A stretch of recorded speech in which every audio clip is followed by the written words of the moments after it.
Saat memberikan pilihan oleh Nabi, ia lebih memilih berpisah, bukan karena Mughis tidak baik, juga bukan karena Barirah seorang yang berakhlak buruk, tapi itulah pilihan untuk mencintai ataupun tidak.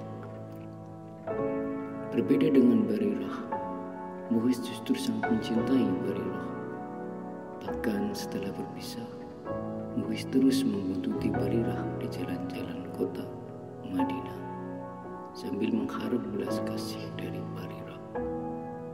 Mendapati hal itu, baginda Nabi SAW bersabda kepada pamannya, yakni Abbas, "Wahai Abbas, tidaklah engkau heran betapa besar rasa cinta Mughis kepada Barirah. Namun Barirah sedikit pun tidak mencintai Mughis." Kemudian baginda Rasulullah SAW merasa kasihan terhadap Mughis. Beliau memanggil Barirah lalu bertanya kepadanya, "Andai saja engkau mau kembali kepada Mughis," tapi mengatakan hal itu karena merasa kasihan dengan Mughis dan bukan karena ingin memerintah Barirah untuk kembali kepada Mughis.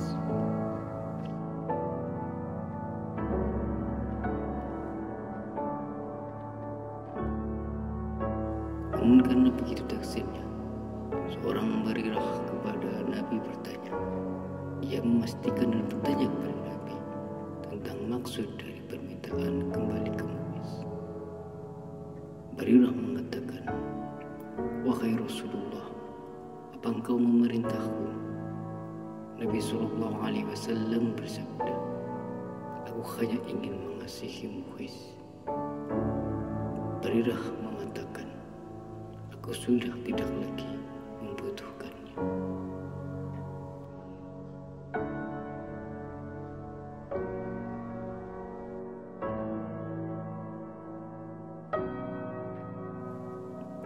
Cerita lengkap dirujuk dari kitab Fathul Bari karya Ibnu Hajar Al-Asqalani. Dan begitulah kehidupan. Terkadang apa yang kita inginkan tidak selalu terwujud. Itu mengingatkan kita akan arti tawakal kepada Allah dan mengingatkan kita tentang takdir Allah, bahwa setiap yang dikehendaki Allah pastilah terjadi. Karena itu pula Imam Syafi'i radhiyallahu anhu berkata, "Ma syi'ta kana wa illam asya' wa ma syi'ta illam tas'a lam yakun."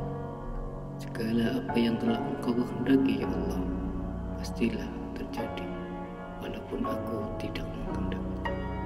Dan setiap yang kuinginkan jika engkau tak menghendakinya terjadi, itu ya tidak akan pernah terjadi.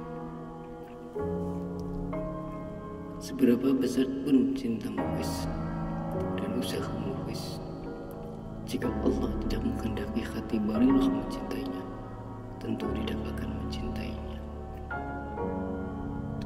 Cerita ini juga mengajarkan kita tentang betapa besarnya rasa hormat para sahabat kepada Nabi.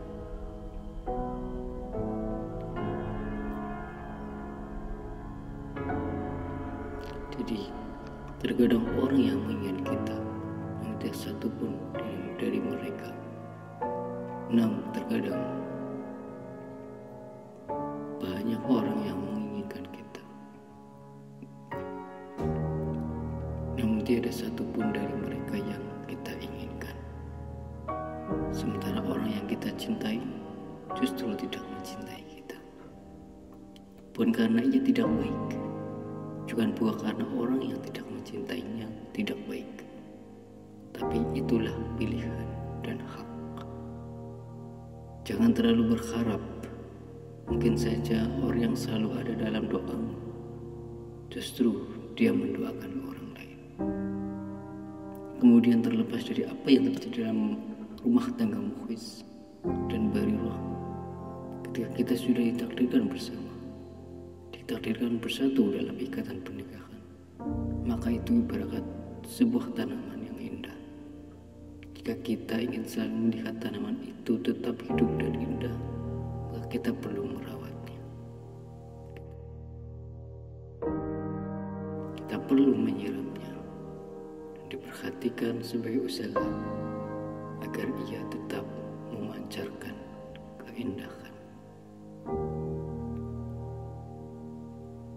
Demikian juga sebuah ikatan pernikahan yang hendaknya masing-masing pasangan senantiasa saling memupuk cinta, saling menjaga, saling mendukung dalam kebaikan sebagai ikhtiar agar terus bertahan sampai maut memisahkan dengan kehendak Allah.